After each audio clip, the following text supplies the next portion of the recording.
All right, Anthony Lee, you are 3-0 at the end of round 3. Yes. And so tell us a little bit about the deck you made, which colours you chose and why. Alright, so here I have a black-red deck that it's fairly strong, I guess. Yep. For me, when I was building my deck, black was a pretty clear inclusion, mainly because it has card drawing, which I think is very important in Seal, and also I think this is the most powerful rare in my pool, and I think in Seal you always want to play your best rare if you can. At first I didn't expect this card, like when I say at first I mean before the pre-release, I didn't expect that card to be nearly as powerful as it is, but it feels like if you play it on turn 1, it's like a free win, basically. Wow. Yeah, you get so far ahead. Even if your opponent kills it, you're ahead on mana, so. All right, so pretty reasonable curve. Yep, I think that's very, very important, especially in this block. And just quickly, how much removal?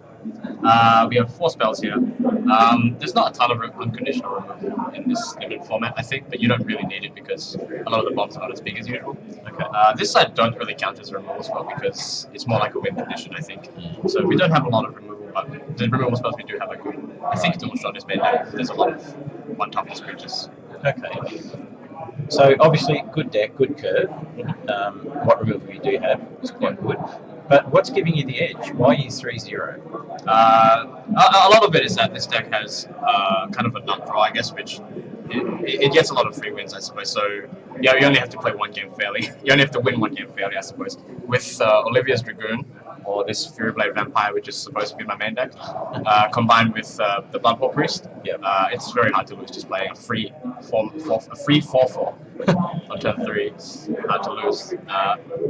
These cards have also been winning me a lot of games as well. I didn't realize how good they were, but they give you inevitability as well as helping you get there by being unlockable. So, Excellent. Was there anything you left in your sideboard that you were tempted to bring in? Yeah, this Fury Blade Vampire should definitely be in my main deck, I think, as an additional madness enabler to help those free wins.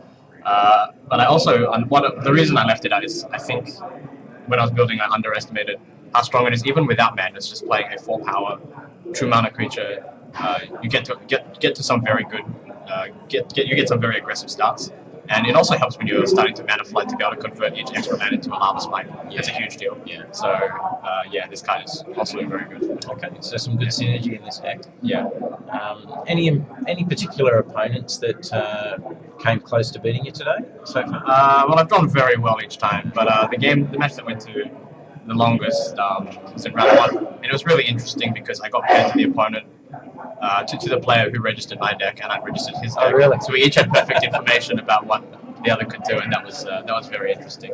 And they did almost do that because he had some very powerful rares as well, also in red, I suppose. So there's a lot of good red rares in the set. Anthony, thank you very much. Good luck today, and hope to see you in the top 8. Absolutely.